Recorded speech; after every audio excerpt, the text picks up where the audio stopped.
Today we're going to tackle the old school versus the new school. There's so many things changing in life, in business. There's never been a period of the world where the rate of change has been as fast as it is today. We tell our guys out here, golden rule, always phone call first. If you don't get them, send a text, send an email, try another phone call. The amount of people that we work with today that say you're the only person that calls me now. The reason I gave you the meeting or the reason I work with you is because you actually called me. Everyone else just emails and hides behind that computer screen. If you look at old school sales, it was gift of the gab. You needed to be good and you needed to be pushy. It's not everyone was good at that. I think now the actual process is probably more complex because the way people choose to buy and consume. But I think that process is learnable by a lot more different personality types and different styles of people.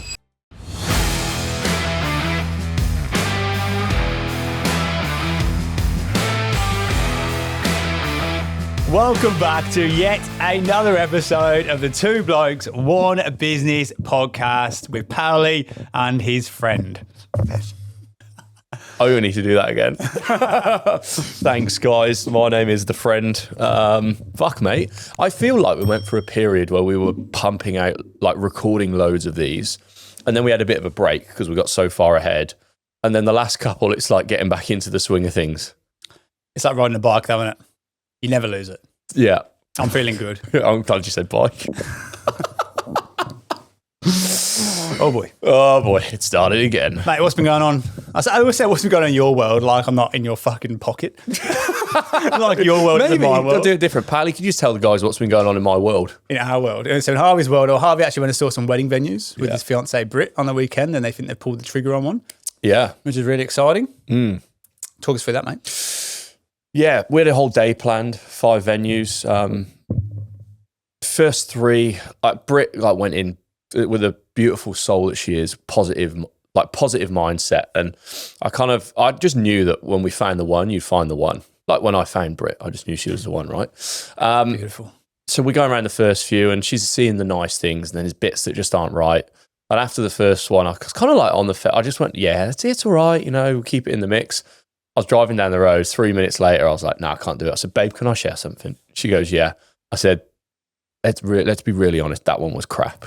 And she goes, yeah, it wasn't right, was it? And I was just like, let's just be brutal with this. And when we know, we know. Anyway, went and viewed a few more. And then there was this one. And the minute we got there, you just knew.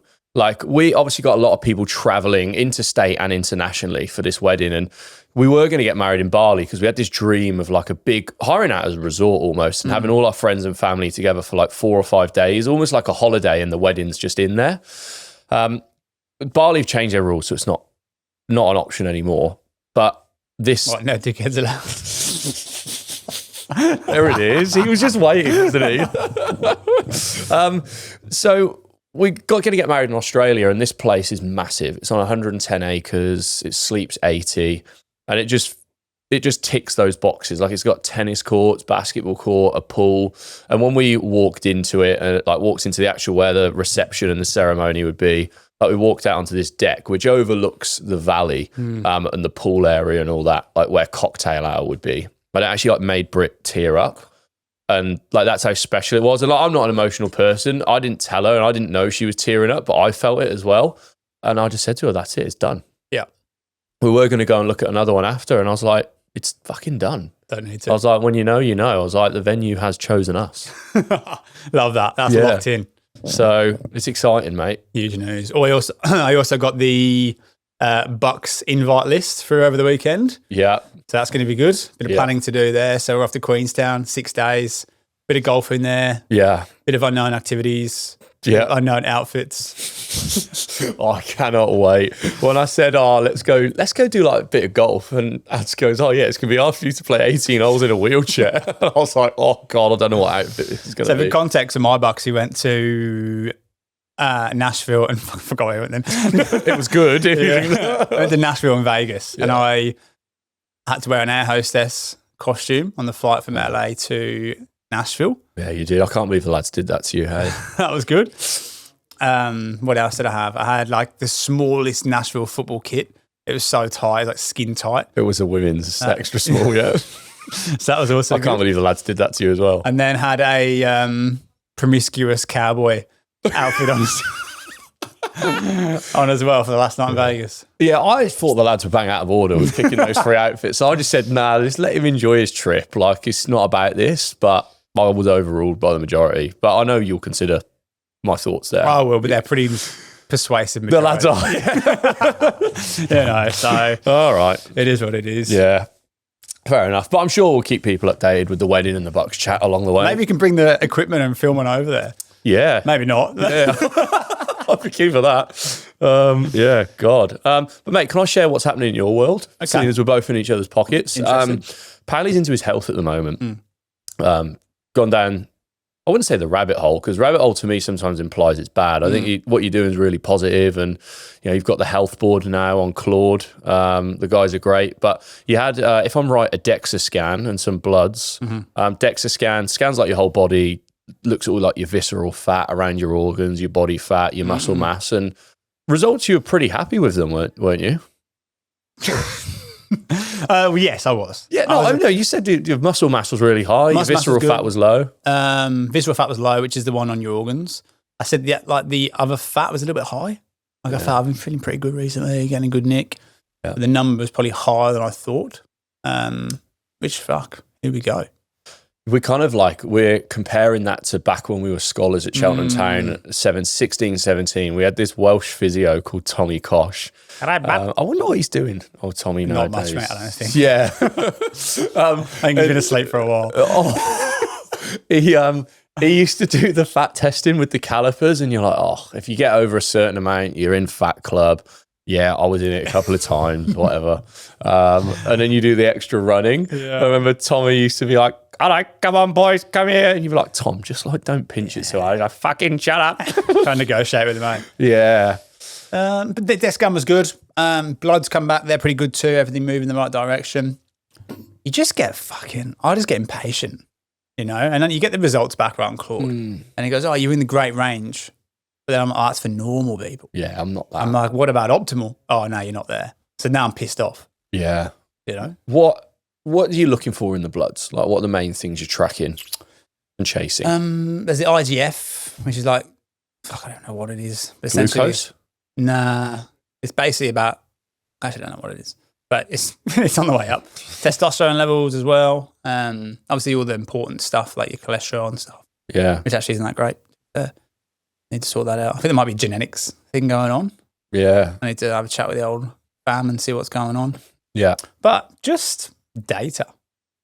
Just actually seeing what is going on in there and then making changes based off that. Yeah. One thing we've learned that I think we discussed with James Matalich recently, who obviously works with some of Australia's most successful business owners, that people try and change the way they operate at work or in business, but their actual lifestyle and their health is fucking shite. So I think it's always a great place for people to start. And we've probably learned it the hard way. We got to the end of last year and probably burnt out because we were burning the candle at both ends and lifestyle wasn't great. But now we've really dialed in this year. We haven't actually shared, but we are doing a year no booze. That's really helped us. And I think that kind of opened our eyes to the extra level of performance or how important it is. And then that's actually the knock-on effect of just making that one good decision has now led us going down this path of health and wellness. It's just been good all around. I think we won't truly understand the impact of it until we lose it. Yeah. And then we'll go, fuck, we need to get back up to that level. Yeah. Awards as well. Off to the Gold Coast Business Awards tomorrow night. Yeah. We've won I think it's emerging or micro business for the Gold Coast for July. We've done it again. How good's that? And then that means we're nominated for the Big Pup. Big Puppy in November. Yeah. The Black Tie at the Star Casino. Day after my birthday, I think, that event. Hey, the old half, we would have kicked through. That would have been an interesting speech if we won. 100%. Yeah. But that's the old us. Yeah, that's the old us, which we've just established we're idiots. That's cool, man. I think when we first punched through, first couple of years, there was a lot of awards or talk of awards. So it's nice to still be in the mix for a couple as well. The Gold Coast as well. We're so passionate about this area, and I think there'll be a very influential room that we'll be in. So I think it'll help. And the beautiful thing, when you're in the people game, you can help any business. At some level, they will need your help. I will help any man. I will help anyone. But actually, let's talk about this one. We're having a bit of a change in our relationship, me and Halves, and it's going well. We've always been in the thick together. Yeah. Right. Mano v mano. Let's absolutely go and have at it. Yeah. Now with the Recruitment Agent Institute, we've kind of had to divide and conquer a little bit because we need to do more stuff. Yeah. So kind of what we've landed on is I'll lean more Harwell, do back end stuff for RAI. Harves will lean a bit more Recruitment Agent Institute, doing the sales calls, doing the coaching, and doing a lot of the content as well. But it does mean that we're not doing everything together. Yeah, in the trenches. In the trenches. Yeah. I think the relationship we got, the communication's good enough, and I think we're not precious on it. Like, we know it's for the greater good. And I think we're good at keeping each other across the things we need to keep across.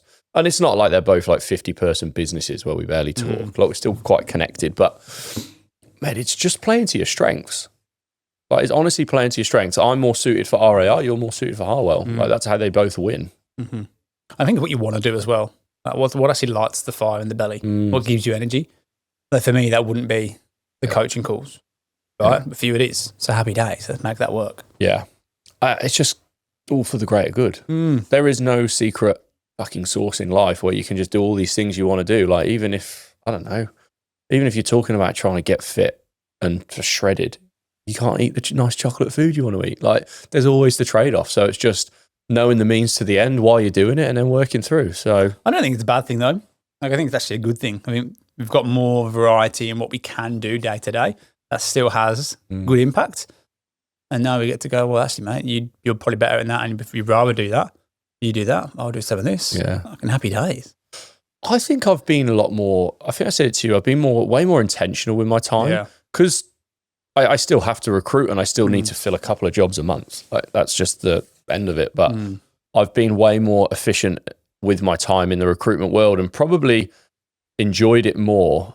I love recruitment. I want to put that out there, but I've enjoyed it more because I've been so impactful and efficient and streamlined because I've not had as much time, and I'm probably still doing the same amount of work as what I was before, or similar to the same results to a certain extent, just because I'm a bit more structured with it. So it's kind of forced that next level of output, which you sit down on a day-to-day, you go, I've got nothing more to give, but actually you might not have any more effort to give, but if you're a bit more clever with where you put the effort, there's way more you can extract. So it's been a good lesson again. It's one of those ones, right? If you have 50 hours to do whatever you need to do, it will take you 50 hours. Yeah. If you've got 40 hours, it'll take you 40, 30 hours. You'll find a way to do it in 30 hours. And I think we're just getting to that now, aren't we? Time is the constraint. Because we do want to have a good work-life balance, right? We don't want to have to be doing stuff every night, every weekend. We're pretty hard on the cutoffs for the most part as well. But it's just finding a way to win. It's that efficiency. Like, we have dialed in with our health and our mindset. Like, there's not much more we can extract from that time. There's not many more hours we can work in a day. There is, but then we lose the family side of things. I think now it is just that efficiency, finding ways to be very creative, more efficient and clever and impactful. ROI. ROI for RAI. Bash. That's really, really good. Today we're going to tackle the old school versus the new school. There's so many things changing in life, in business, in relationships, right? There's never been a period of the world where the rate of change has been as fast as it is today. But is all change good change? Well, you're about to find out. I'm glad you answered that question because I didn't know that was the first one. Mate, the world has changed. It has changed and it's changing. And I think we're coming into uncharted territory in the rate and pace of change. Like, you look at how slowly things used to shift, like when they went, into the industrial age, like that took a long period of time. AI has transformed more in the last 12 months than I think what tech has transformed in the last 20 years. So that's where it's going to be really interesting. There are many, many, many positives. And for me, the positives far outweigh the negatives, but there are going to be some negatives as well.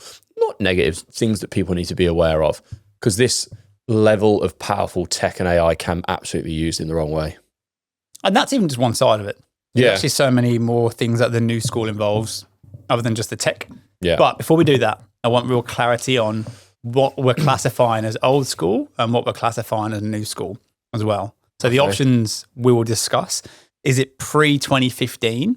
So before the smartphone really came out and you can kind of live your whole world in your pocket.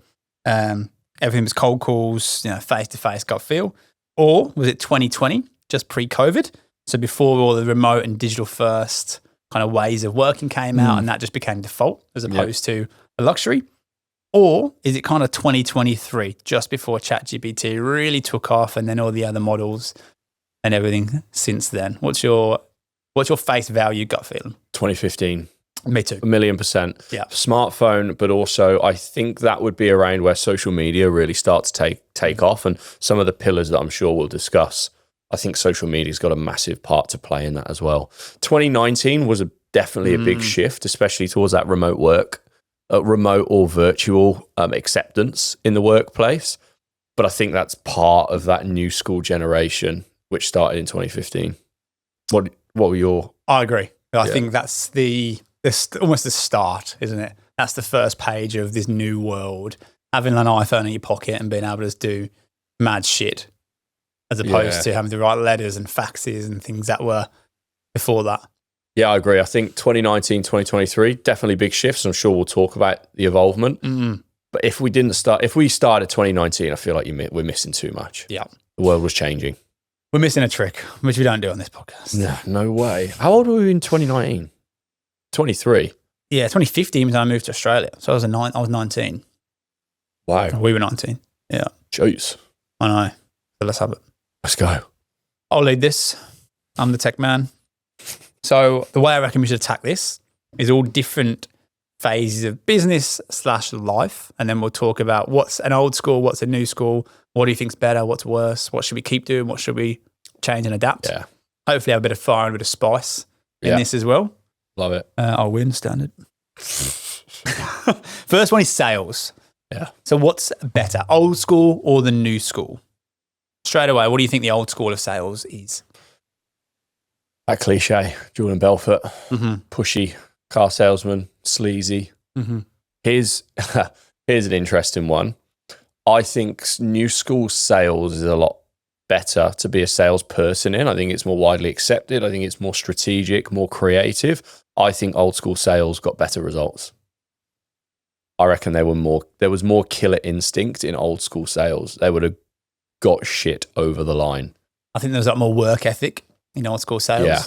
I think now, because of how much you can fire out a bulk mailing list of 1,000 emails, salespeople get lazy and they don't do, I guess, some of the old school activities of cold calling, banging into sites, knocking on doors, actually being out there, running events. Yeah. Now it's everyone hides behind LinkedIn or emails or text messages. Yeah. So I think new school, it's like there's this combination of 80% new school is like what your discovery should be. And then you need 20%, you got to be able to flip into that old school mindset. I think the problem with salespeople today is they're great at the new school stuff, which is all nicey and it's strategy. How do you feel? What are you aiming towards? But there still comes that pinch point where once you've done the strategy and you've created the gap between where someone is, where they want to be, and you need to then position your product or service as the bridge that closes that gap for them. I think so many people after that 80% discovery falter when it needs to come into 20%, where you've got to be really efficient and impactful at going, okay, here's everything you said, here's our product, here's how it solves that potential problem and pushes you towards your dreamland. Here's how you buy it. Which way are we going to move forward? Some people nowadays, these new school salespeople can't do that, which is why I think you see so many people that were in business development roles and outbound roles. They're all now going, yeah, I just want to do the account management because it's just that you're already a client. It's maximizing. How can we add on? It's easier than that knocking on the door, but it's a phone call or a message. That's the difference at the moment. If you think about the movies, like the boiler room type environment, where it's a big sales floor, people just absolutely hounding down cold call after cold call.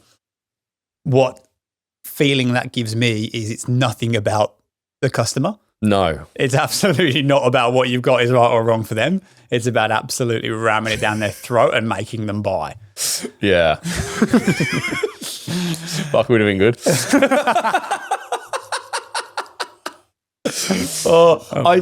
I think it needed to change. I think The way people consume and choose to buy as the end user and end customer has drastically changed.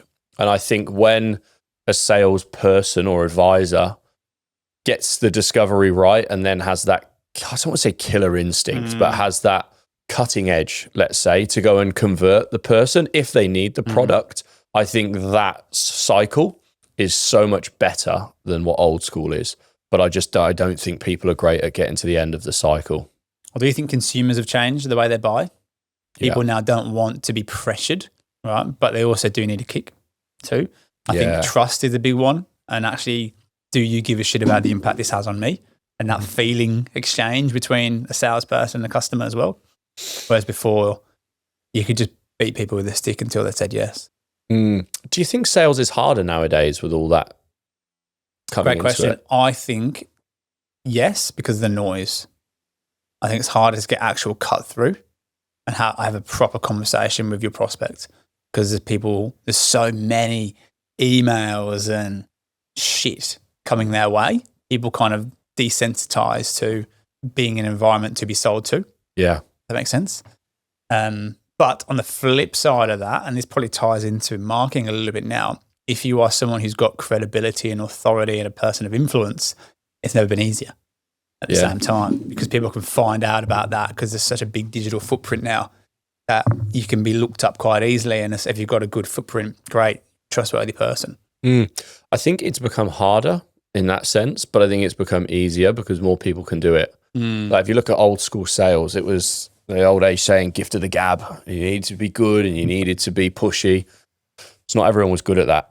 I think now the actual process is probably more complex because the way people choose to buy and consume. But I think that process is learnable by a lot more different personality types and different styles of people. I also think that there's a way in this new school age that you can still stand out when you're talking about all the noise and the AI marketing and emails and all that bullshit. How the hell do you stand out in sales in the new school world? Old school traits and habits. Love it. Pick up the phone. Yeah. Not in the pushy way that old school used to. Yeah. Still do your new school style process, but your open of the door tactic is old school. The amount of, we tell our guys out here, golden rule, always phone call first. If you don't get them, send a text, send an email, try another phone call. The amount of people or clients that we work with today that say, you're the only person that calls me now. You know, the reason I gave you the meeting or the reason I work with you is because you actually called me. Everyone else just emails and hides behind that computer screen.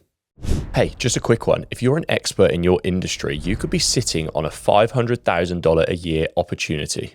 The Recruitment Agent Institute helps people just like you start a remote recruitment business where you can get paid $15,000 to $30,000 for every placement you make, built on the knowledge you already have.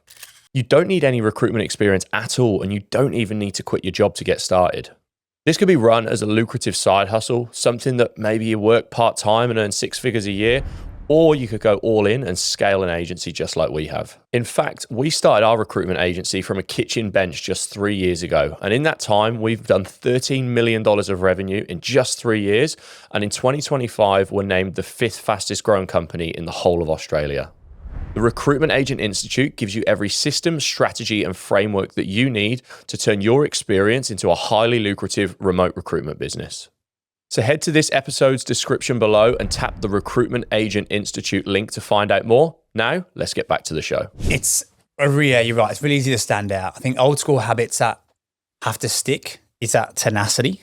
I think it's the lack of fear to picking up the phone and not having hours of research of who you're going to call. You know, pick up the phone. Hey, Bill, Adam from Highway here. Mate, we haven't spoken before. This is what we do. What do you do? Let's see if there's a sensible solution. Yeah. As opposed to needing to know his star sign, how many kids he's got, and what he has to brekkie before you're comfortable enough to make a phone call. Old school in terms of that desperation, and not coming that onto the customer, but your own competitiveness and desperation to go and get a result. Right? When shit gets hard, that resilience to go, nah, I'm not losing. But I think the new school, I really like the way it's a lot more solutions focused. It's not just buy this because I think you need it. It's what's your problem here? Yeah. How could I solve that? Have I got the solution? And if I do, great, this is how we can do it. But you're really kind of diagnosing before you go into the sale, which I think's better for everyone. content, I think, is a great way now to build that trust and credibility of yourself or the company or the product that you've got without being so direct and telling the customer. Yeah. Like I can talk to you right now on this podcast and talk about how good Harwell is. I'm not telling that customer, I'm telling you, but they're still getting the message across as well. Yeah. I think the picking up the phone is easier now because everything is so micro niched. Like as a product offering, people niche down so hard, and there are so many great ways to collect data and accurate data now, where if you know your ICP inside out, you know your product offering and what it does for that ICP, because you've seen either you've got results for that person or that type of person or other people have. And then you know that you can collect 500 pieces of data of people that are that ICP. Picking up the phone should be quite easy because at such a micro scale, you know how your product or service could benefit this person that much. It's not it should still be volume and intensity based, but it's not just call a list of 1,000 people. You don't know what they do and try and ram this product down their throat. It's actually, I know who I'm calling, or I know enough about them to be able to match the product. And it's almost then your duty or responsibility to call them. Because if you know it can get such good results, which you should be selling a product you believe in, why would you not call that person? Because you think it can change their life in some way. So I think that element of it is so much easier rather than that just complete cold calling. Like it's bizarre. I think we've kicked it off with a flyer. Gosh. As we always do. Standard. Next one's marketing. Ties in, doesn't it? It does and it doesn't. I think marketing back in the day was a newspaper ad. It was a leaflet drop, a flyer. It was the sign above your physical shop front. Yeah. Very, very, very different world now. It's got its own. Marketing in my brain used to be kind of one category. Now there's so many subcategories as to what goes into marketing. It can actually overwhelms me a fair bit when I think about all of the stuff I don't know that I could or should know. Yeah. We weren't in business years ago. So I think why I see it, sales and marketing were two clearly separate pillars. You had the sales guys where it was just phone based. You had marketing, which is all those things you just discussed. Now you see a lot of businesses or coaches refer to sales and marketing as one department. And I think because sales through email or DMs is now a thing, that a lot of, I guess, email or marketing funnels are actually run by the marketing department. And then they only come into the sales department, or the sales department get the call booked. Whereas previously, the 5-stage email sequence were the 5 phone calls over 2 months that the salesperson had to carry out. So I think that's why they're tying in so closely nowadays, because it's about generating inbound traffic, which is to do with the rise of social media and technology and things like that, where that's now possible. Whereas before it was just purely outbound, or something in a newspaper where people had to cut out, fill it in and post it. Speed to action would have been different. Yeah, massively. I think it'd be way easier to stand out back in the day as well, because there was less different vehicles of marketing, whereas now there's so many, and so many people do a lot of weird and wonderful stuff. It's really hard to separate yourself. Do you think marketing's become bigger because the way that people like to be sold to is a lot different? I think the scale of your audience. Before, if I'm a baker in Mermaid Waters, I'm just going to drop leaflets and flyers around Mermaid Waters saying I am the baker for you. Whereas now that baker could go onto Instagram, post a few reels and get millions of views around the world. So the scale of who we can reach now is so different. So then the messaging's got to be different too. Yeah, because now with distribution, that baker could, if they were that niche or the product they created was that special, they're a mermaid, they could be delivering all around Queensland. And they could be selling a online course to other bakers who want to scale and grow, you know, and be as good as they are. So there's so much opportunity based off the eyeballs you get. Yeah. Wow. Marketing, how has marketing evolved? God, mate, even Meta. Like with Recruitment Agent Institute, we're getting into this. Luckily, we've got Cons on board, right? Who understands it, but Meta ads and what they let you do, what you can't do, how temperamental it is, how you scale them up, it's a whole new world. Yeah, I think there's been an evolvement of marketing. I think historically, when we look at personality types, marketing are I personality types, which is like a bit more social, more creative, love a chat. I think now where that marketing pillar has been evolved so closely to that sales pillar, I think there's maybe a disconnect with the type of personality or person a marketing person used to be and what they need to be now. Like I know as a business owner, like we want a marketing function that is a sales engine. Whereas the marketing person that perhaps just wanted to create the nice documents, like the design side of it and the aesthetics, that's not the person that as business owners in our business, Harwell, would be looking for now. We prefer the marketing person that doesn't want to design everything, but they can write an incredibly high converting email funnel or pieces of content with calls to action that generate inbound leads. Wow. That person I hire 20 million times. So old school, what was old school marketing? Quite physical, I think. It was in the newspaper. It was a leaflet, a flyer. It was my signage board up above my store. Now it's all online. Everything is online now. Yeah. I think it was a lot more creative back in the day. I think it's less now because this whole new pillar of content creation and video editing, which it does fall under marketing, but I think now it's in that box. Oh, there's just so much to it. I think it's so much more complex these days. So the old school way was kind of just eyeballs. I don't reckon you had to track your metrics as tightly as you do now. What's your ROAS? What's your COGS? What's your fucking all this stuff? Data's evolved so much. But I think different businesses as well, like an e-com business, an e-com founder listening to this might be going, no, I want the marketer that wants to make things look really good. Yeah, sure. They'll need a performance marketer in there at some point to track all of those metrics, like you just said. But maybe they're leading with, no, I need the marketer that can put together a campaign that people connect with and go, God, that looks really good. I need to buy it. Whereas ours is more marketing for sales psychology and mindset. Here's another angle on it. Old school was very company brand. Now it's all founder brand. Yeah.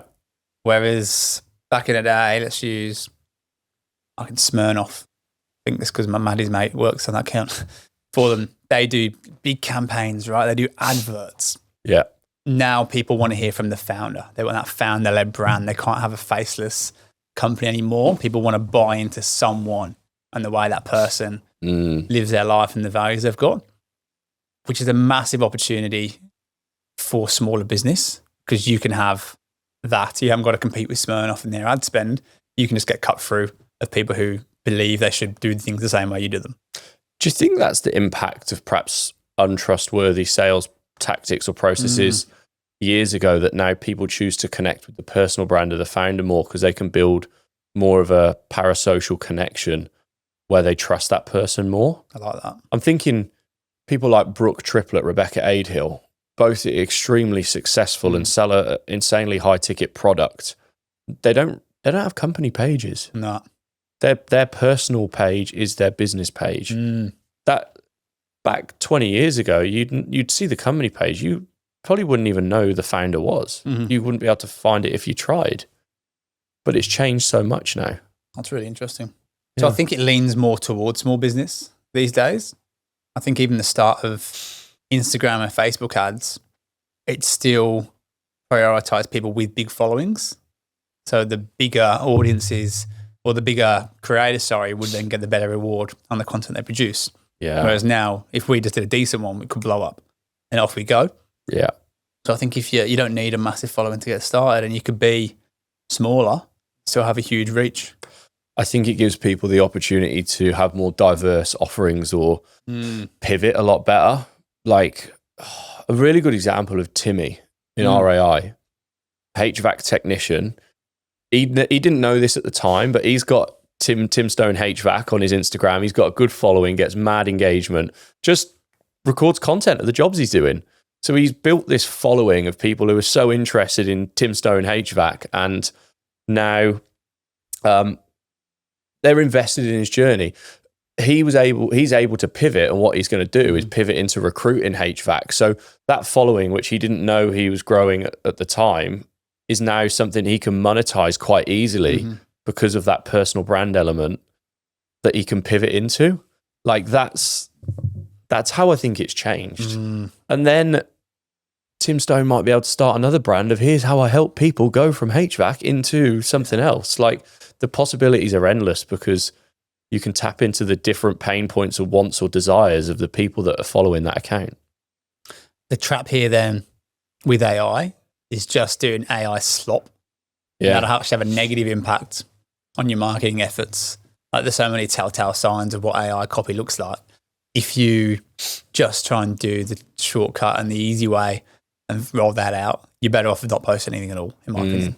Stephen Bartlett, you'd listened to the poddy lately, he asked Alex Hormozy, in this world of AI slop, what content are you focusing on? And Alex Hormozy said, I'm focusing on the content only I can do. Yeah, so good. Where I'm the only person in the world that can do it.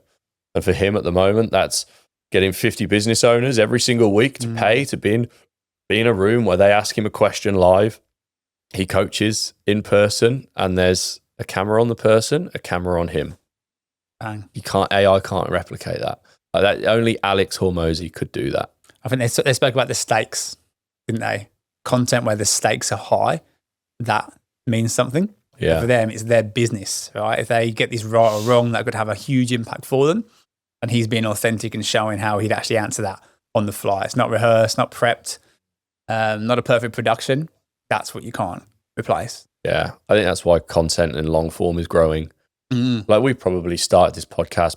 There were millions of podcasts out there, but it wasn't as much as a focus on or a strategy on like long form content. It's probably only been in the last 6 to 12 months where a lot of these big marketing wizards are now saying that long form content, YouTube channels, podcasts are kind of the way forward to build trust with your audience and nurture people. We haven't done YouTube, have we? This is on YouTube. Yeah, true. Yeah, but I mean like other YouTube content. Yeah. I think this is what they mean though. I think it's doing just a form of long form content. Yeah. I think Hormozy's got some training stuff on there he's released. Yeah, like free ticket offer, kind of top of funnel stuff. But also, let's not compare ourselves to Hormozy. We're way bigger than them. Way more better looking. Marketing, old school versus new school, mate. What would you keep? What would you drop? I think new school pisses all over old school in marketing.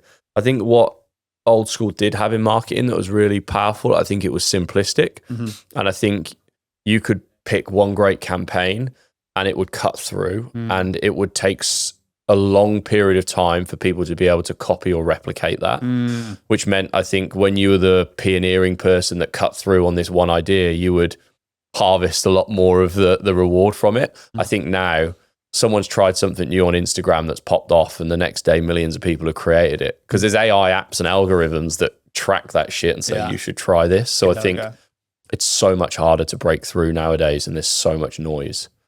Yeah. But when you get it right. to acquire a customer as well now. Yeah. Compared to what it was. I think they say back in the glory days of the early Facebook ads, it was peanuts to acquire customers. And now they keep scaling the ad cost up. But the cost per acquisition is just going up and up as well. I think that's why micro niching has become so popular. There's no longer we are a marketing agency. It's like we are a marketing agency for sole traders who are fucking tradies that are scaling from one person off the tools to 3 people, but not above $3 million revenue. Like that's how niche they are. That's the way you cut through, is you talk to such a tiny piece of the market where when they stumble across your content, they feel like it's written for them. It's in their brain. Yeah. They go, that's me. Next one, starting a business. Old school versus new school. Old school, what comes to mind for me is you need a lot of money. You need a lot of capital behind you. You need to pay people to set up your systems, pay people to sort all your tech out. You're probably geographically restricted unless you want to travel everywhere in person because you haven't got the reach online. So you might only be able to be a baker for your town. And then maybe to grow, you've got to get another bakery in the next town along. Yeah. So it's very capital intensive as well, very brick and mortar. Yeah. I don't even think this one's a debate for me. Nah. I think it has never been easier to start a business. There's people starting coaching businesses in areas they've never fucking worked. They've just used some sort of platform to create a schedule. They've got the marketing pillar right and they're flying. They've never lived what they're coaching. Yeah. Like it's never been easier to start a business.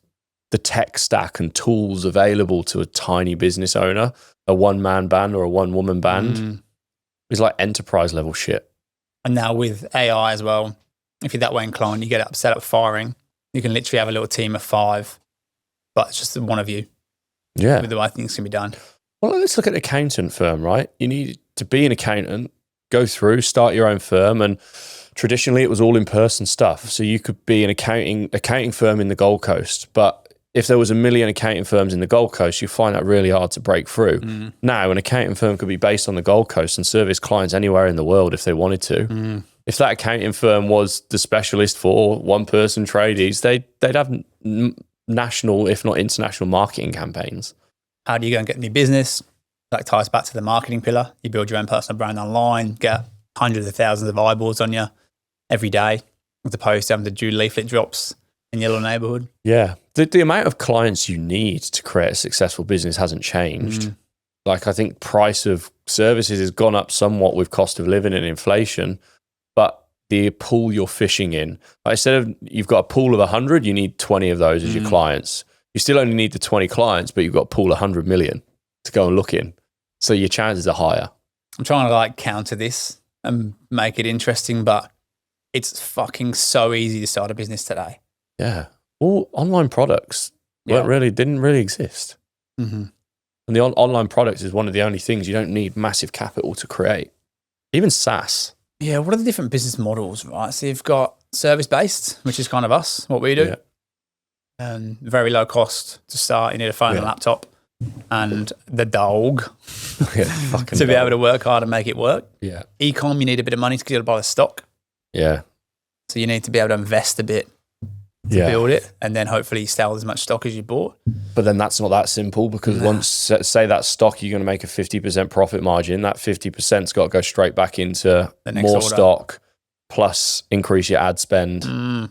Like e-com, mate, I think people are struggling to see a profit for at least a year. SaaS is an interesting one.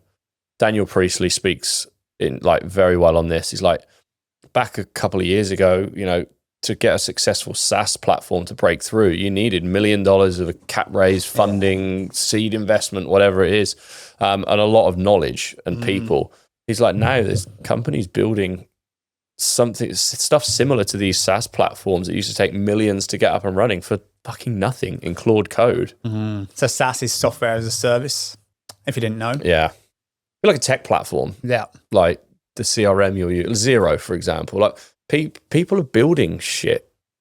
I am building shit. You are. I am SaaS. Yeah, you're building apps where it's like there's little bolt-on things that we might have had to pay a different provider for. You just go and build that now. And it's perfect for your problem.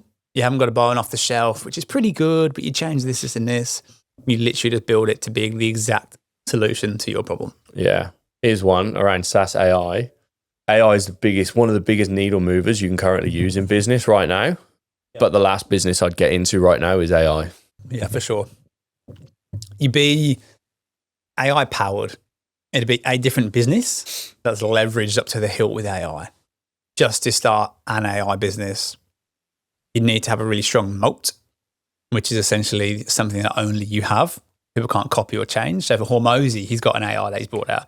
He's based that off thousands and thousands of hours of coaching, of just documentation, how he runs his businesses, track record of growing and scaling all these companies. So his AI is perfectly tailored towards his IP, right? So you need the IP piece. Without that, it's so easy to copy. You can literally, what's a good website?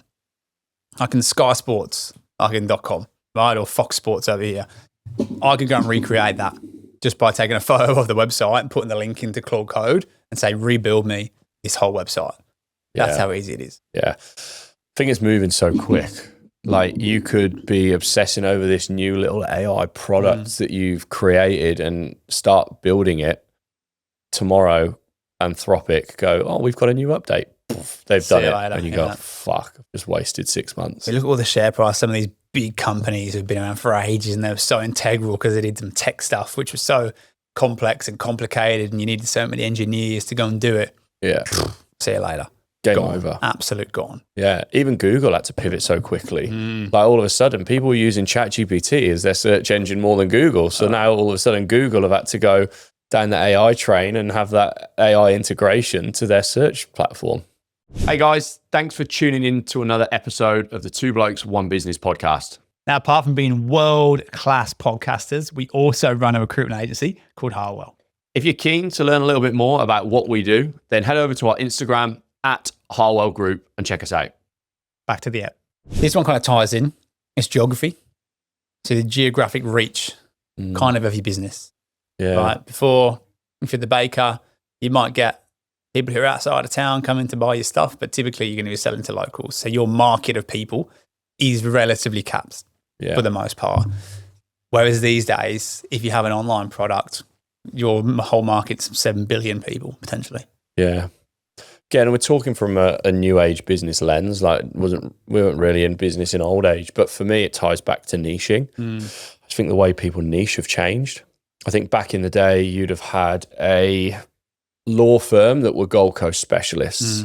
Now, I just think the niche is different. It's the type of law. Maybe that's a bad example. Lawyers might listen to this and go, "You don't know what you're talking about," but it's. Now we're no longer just law specialists for everything and everyone on the Gold Coast because people need to come to us in person because that's the way the world operates. We're now this tiny micro niche within law. We're doing family dispute law, but we're doing that on a much bigger geographical location. So I think as the geographical potential and locations expanded, the service offering has had to become a lot more defined and specific. Which is better. Yeah. I always think, this is a little bit side tangent now, but you'd rather be known for doing something really, really, really well than doing a lot of things pretty well. Yeah. In my opinion. Like fulfillment wise, like I love nothing more when then someone goes, "Oh yeah, call Adam. He's the man for construction on the Gold Coast." Fuck yeah. Yeah. Right. As opposed to call Adam. He might be able to help you with a job anywhere in Australia. Like, it doesn't have the same feel to it. That's where I think it's different right now. So this is where niching's changed. It would be easier for you to be the construction man across whole of Australia than it would for you to be the recruitment man on the Gold Coast. You'd get better results because you know that industry inside out. Whereas it's easier to run the same process in a new geographical location using the same knowledge than it would be for you to run the same process in a space or an area you had no clue, but it was just closer to you geographical. This is back to a Stevie Bartlett one. When one thing gets super, super popular, so does the direct opposite. Yeah. So I'm looking at the baker. I'm looking at his customers. He would have a really, really high lifetime value of his customers because they'd be the locals that go there every day. The trust he's built with them, the consistency of his business model would far outweigh his online business where the level of depth and trust you've got with your customers is all online, right? Not saying it's fake, but it's not the depth. You don't go and see Baker Tony in his shop every day and ask how his kids are. Right. So how do you blend the two together? Yeah, because it's much easier for the person in today's day and age where there's so much option to just pivot and find a new baker that can deliver to his house rather than if you lived in Mermaid and you had to walk to the baker, you're not going to start walking to the baker in Southport because it's too hard to leave. Yeah. But even if there's 2 bakers in Mermaid, why do you keep going back to Uncle Tony? Right. Yeah. Because of the quality of his products, because of the depth of relationship you've got with him. You know, you see him every single day. He's now a friend. You've got a different relationship as opposed to just a customer and a business. I'd even argue, mate, that it's not the quality of the product. I think if the product for Uncle Dave, the baker up the road, was slightly better, but they love Tony, they're not going to cheat on Tony. So true. They're going to keep going to Tony. Oh, look, Dave's scones are a little bit better. That goes back to something we talk about all the time as well with, you love this one, the region beta paradox. About, I'll go and see Uncle Tony. His bread's pretty good. The price is pretty sweet. All right. I know old Dave, his bread's a little bit better and the price is a little bit cheaper, but I don't want to have to go through the pain of then not being able to look Tony in the eye next time I walk out of Uncle Dave's baker. Yeah. I'm just going to stick with Tony. That's easy enough for me. Yeah. Whereas the flip side, if Tony started dropping the ball, burning his bread, and Dave dropped his price. Yeah. So now you're going from a 2 out of 10 situation with Tony because he's expensive and his bread's shit. But there's an 8 out of 10 with Dave. Yeah. Because you're in such a bad situation with Tony that you're more inclined to make change rather than, oh, it's all right with Tony. Dave's all right, but a little bit better. You go, nah, it's shit with Tony. And whatever Dave's doing right now, his loaves are loathing. You got some lovely loaves. Yeah. And then how's this one? Uncle Dave, Uncle Tony. Got to be a great family of bakers. They're both online. Yeah. So we don't actually know these people in person. We just look at their website. Oh, Tony's got some good reviews. His bread's pretty decent. Like $2 a loaf. That's shit. $5 a loaf. Or Uncle Dave. Oh, his bread looks pretty good too. He's $4. I'm going with Dave. Yeah. I'm not losing that relationship and connection and trust. It's purely price driven. And it ties back into marketing. New customer offer. 3 loaves for $2. Fucking bot. He's got my, that's caught my attention. I'm going to go over there. Oh, these loaves are pretty good. Now they're both back up to the same price because Dave got you with the bloody new customer offer, thinking about getting you in, LTV. Yeah. He'll now keep you for a period of time until Tony goes, you about that offer Dave did? New customer offer. 3 loaves for $1. That's really, really good. Yeah. What's the takeaway there? I think best of both. Like, you need a mix of both. Yeah. I think what I see some of the good coaches that we know, like Chris Cochran and Shani, for example, they've got an online business where they do remote sales institute. Yeah. But they do a lot of in-person events as well. That's what makes them special. 100%. Yeah. That's massive. Taking the online, offline. That's good. That's really good. Thanks, mate. That was geographical. That one was. Next one's recruitment. And not from the recruiter perspective, but How many more of these have we got, by the way? You've got this one and one more. Okay. That's sweet. We got about 10, 15 mins tops. Mate. It's my podcast, so. I'm just a friend. Oh, shut up. Your Uncle Tony's I'm just a fucking baker. So recruitment from the perspective of someone seeking work or a business looking to hire someone. Back in the day, it seemed like you had a job for a longer period of time. You stuck it out a lot longer, even if it wasn't great. You were unaware of the options you had in terms of your employment or starting your own business, because now it's a lot easier as well. So really they had you by the balls, right? There was definitely that master-servant relationship, it felt like, where they were just the boss and they could probably treat you a bit shit, but you'd stick it out anyway. Yeah. It's massive. And that's just like the availability of roles. Availability of roles or options to the human. And I think that has changed people's loyalty. Oh, maybe loyalty is the wrong word, because people might now unearth an opportunity that 20 years ago they wouldn't have been able to find because they found it through a new platform called Seek or LinkedIn. And they actually realized that opportunity seems like it's got more progression. So for me and my family, I'm going to take that opportunity. They would never have even seen the opportunity 25, 30 years ago. So maybe loyalty is not the wrong thing, but it's definitely changed it in that sense where people have got more options. But then when we look to the sales pillar, how consumer behavior has changed so much, that's because people have changed. And I think it's changed in the way people want different things from an employer now. People have become softer. So they're looking more so not into just back in the day, it was I'm lucky to have a job and I'll do what I'm told because I'll get sacked. Maybe because unemployment was a lot higher. It's different now. There's more options. So people can be more picky. But we're speaking to people on the phones and a job will tick 5 out of 6 boxes, but it's 5 minutes further than they wanted to drive and they won't look at it. Yeah. The power balance has shifted, which I don't think is a bad thing. Yeah. I do think there's the grass is greener type mentality these days, because you see people on Instagram living these amazing lives. You can start to feel a bit inferior with your job or the path you're on. So people make a lot more changes, I think, which then affects obviously the tenure that companies get out of people, which then means companies need to hire and attract more people, which means they need to be seen as a bit more of a great place to work and a bit more friendly and a bit more, engaging. It's a good thing. I think it's in total, but the old school way of here's your job, you'll be here for 30 years, you probably work at the place your dad worked, shut up and get on with it. It's very different now, because the only way you'd have found a job back in the day is if you actively went into the newspaper, looked at the job ad section, or if someone had told you about a gig. Now, particularly with the amount of recruiters, out there trying to find good people, you can't not hear about new gigs. Yeah. So the seed's getting planted all the time. I think it's harder to get ahead as well.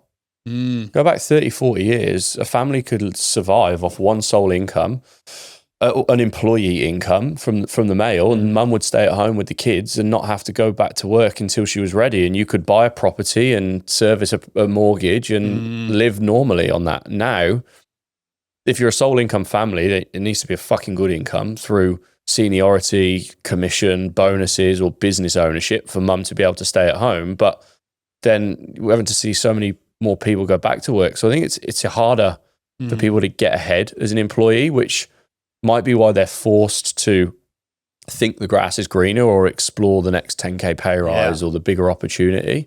Like, that's massive. And then I think recruitment, it's harder to hire good people. 2024, the recruitment industry in Australia alone was $45 billion. By 6 years' time from now, what's that, 2032, it's set to be like 69 billion.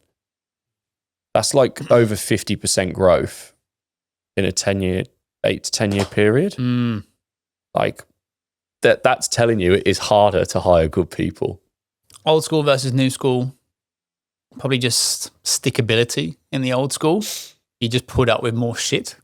I think businesses weren't as good to their people. I know we're very, very conscious of giving our guys everything they could possibly want to be happy.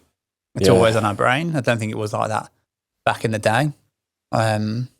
New school, I think it's definitely a bit softer. I think there's probably, we get cancelled for saying things like this now. I think the power balance is very, very weighted on the employee side, even though they've got none of the risk. Yeah. I've got an interesting one that's coming to mind. Old school recruitment suited the business owner. People were easier to find. People would stick a lot longer. They'd put up with more shit. I think new school is a recruiter's dream. I like that. There's so much more opportunity. Unemployment's at an all-time low. So it's harder to find people, and people change jobs a lot more often. So there's more roles to fill. I think you're bang on. It's this world, and this is only going to continue to get worse, like not worse, but it's only going to become more of a recruiter's dreams, because more people are going to start businesses, which means there's more jobs to be filled whilst these people are starting businesses. Cost of living is going to continue to grow, so people are going to have to keep moving for pay rises. And then the people that start businesses and they do really well are going to start hiring people. It is absolutely a recruiter's dream. If I look at my world in the Gold Coast, when I was doing this 8 years ago, there's probably 10 good builders who would all have 3 to 4 projects each.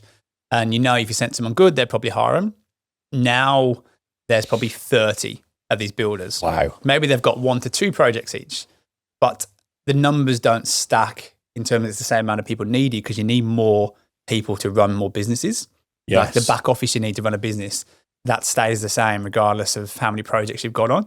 And then the project teams you need more of too. So even though there might be the same amount of projects, even though there is more, the people you need to go and fill those seats, you need far more as well. Because even strategically, from the business owner perspective, they're a small builder with 1 or 2 projects. They want to get to 4 or 5 projects. So they're probably going to carry a bit more fat in terms of they might have an extra CA, because they know if they get an opportunity to take on the 3rd project, they need the firepower in-house to deliver.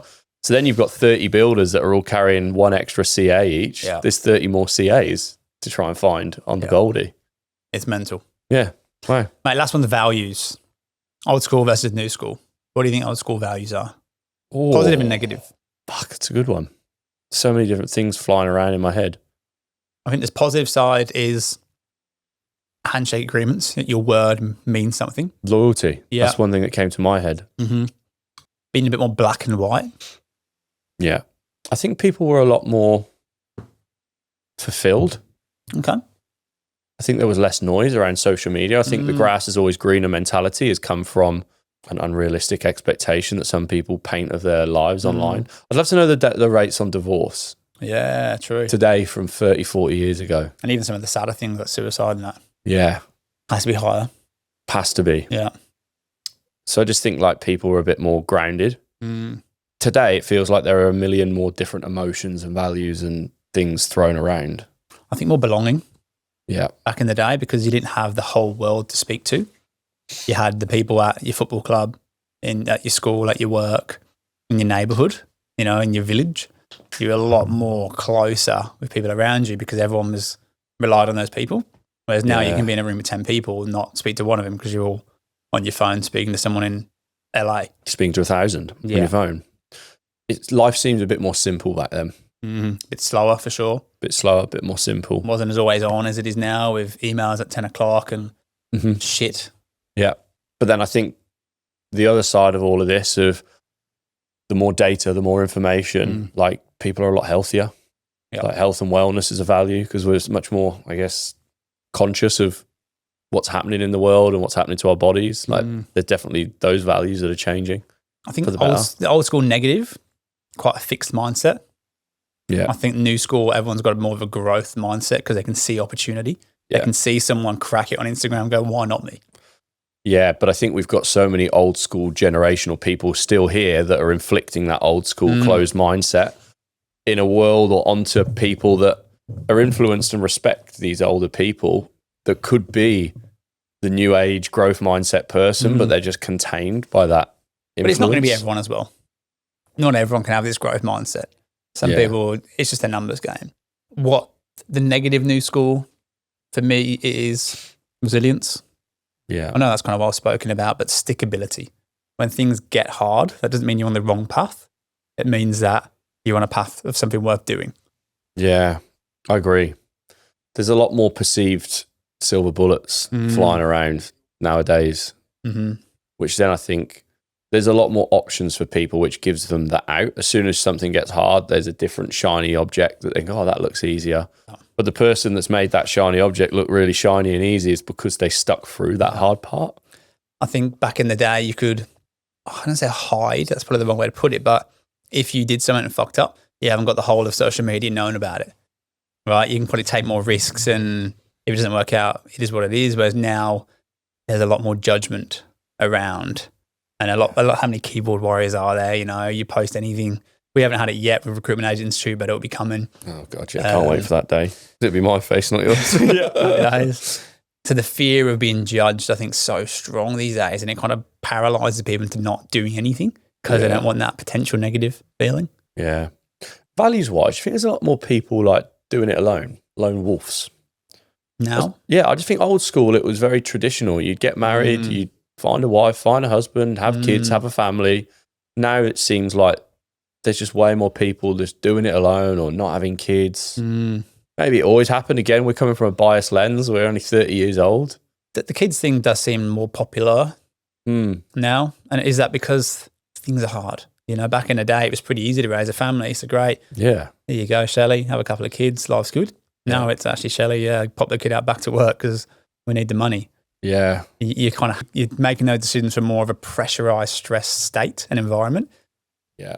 So then that will shift values, especially for females, because an old school female's values might have been that family, the family unit, the love, the nurturing, whereas now they are forced to be a lot more career-driven, professional. So that's a massive transition. But it's also positive. There's opportunity for women now. There's no, you stay at home with the kids, right? It's evens, right? There's many good things. Yeah.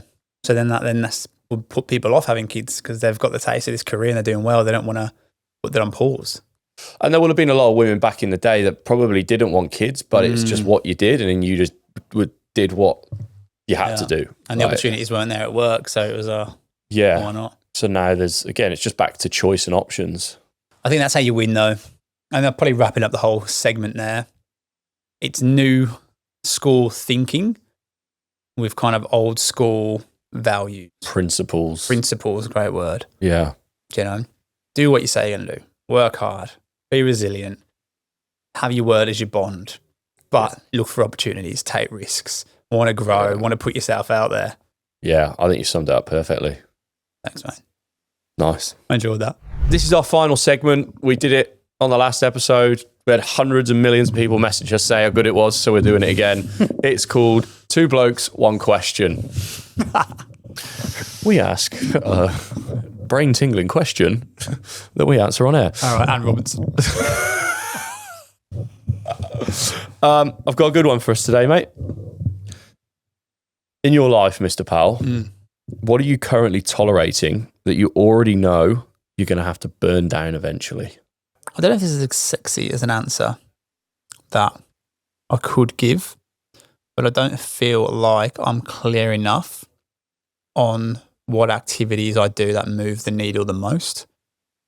So then I do too much of stuff, which then makes me feel tired and exhausted because I'm doing so much. Whereas I think if I just have pure clarity on the 1, 2, the 3, the 4 things that me as a founder of this business would be most beneficial to the business, I'd have a way better life. So to go deeper, are there any activities in your personal life or in your business in particular that you are doing what you're thinking, if I just went all in on the 3 things that move the needle, that's going to have to be dropped? If I'm getting granular, it's kind of candidate delivery. Yeah. So recruitment terms, right? You've got a client, you've got a candidate, or you've got a job.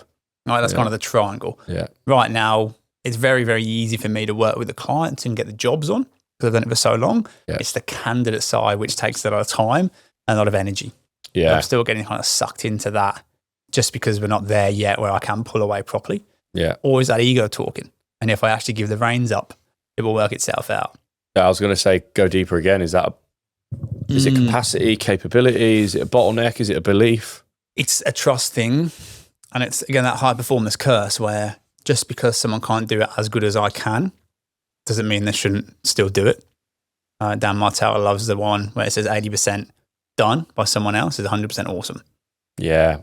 So it's the thing that maybe you're tolerating that you're going to have to burn down at some point is that we might have to go backwards for a little bit of time. To go forwards. But what I'd drop and what we'd lose there, if I had more time doing the things that were more net positive, that would probably outweigh the losses anyway.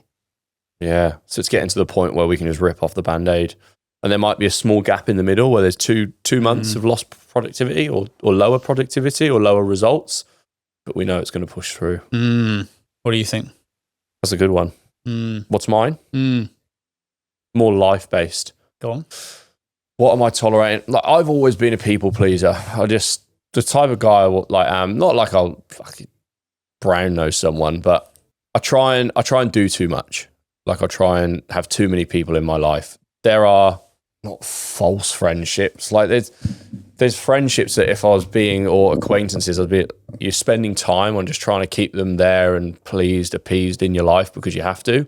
But if I was going super brutal and like what means most to me, I just cut it off because I haven't got the time or capacity to hold that. And it might be a friendship that served an old part or an old phase of my life that now you've just grown apart, but you still kind of hold on just because at one point you were closer, whereas actually it's just evolving and letting all that go.